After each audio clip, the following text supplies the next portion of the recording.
want to welcome you to the Ask Jeff YouTube channel. Here's today's question. What happened to the tribe of Levi? Well, actually what happened to the tribe of Levi is what happened to all the tribes about 2,000 years ago. You may be aware, the original tribal system of the Israelites had the Levites as the priestly tribe that lived in the middle of all the rest of the tribes, doing their thing day in, day out.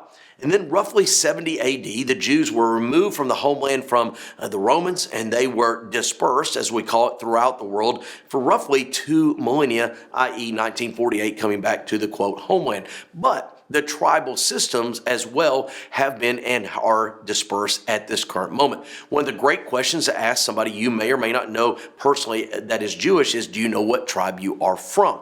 Again, most of them will say, we think this, but we really don't know. So like the other tribes, they have just been, quote, dispersed. Here's what's fascinating. You go back in the Old Testament and you read the book of Ezra and Nehemiah. When the Israelites had been in Babylon for 70 years, they come back, they discover the old scrolls, and they kind of reconfigure the tribes, and they get everything back, quote, in order. Did you know that when you get to the book of Revelation, particularly chapter 7, in the, quote, last days, it speaks of the 12 tribes? Here's what's interesting. In speaking of those 12 tribes, Levi no longer is this priestly tribe that serves all the others. He's actually listed in Revelation chapter 7 as an actual tribe, an actual one of the 12. Now, one of the reasons is that Dan has been dismissed for idolatry. Ephraim's dismissed. Joseph takes that tribe from his son, etc., etc. My point is this, that right now the tribe of Levi, like the other tribes, has been dispersed throughout the land. And even though the Israelites are back in the physical land, the temple is not there. Revelation 11 says it's coming one day. The sacrifices are not there. Numbers 19 talks about the whole red heifer. That's coming one day. And so the tribal systems are not as they should be, or as the Bible says they will be. Here's the question. When will that happen? Well, I don't know, and neither do you.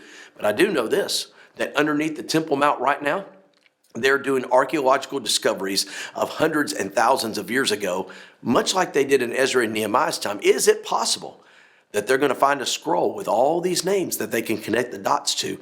They'll then be able to do the sacrifices in the temple, in the Holy of Holies, and everything that's written in the book of Revelation, that for hundreds of years we've said, surely that can't be literal.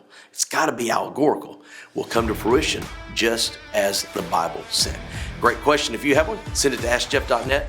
Maybe your question will be tomorrow's. Thanks for being a part of today's daily question. Now, we answer a question each and every day. Please feel free to submit a new question at AskJeff.net. We may not have gotten to yours today, but we eventually will continue to be a part of this. Subscribe so you don't miss out on a question every day.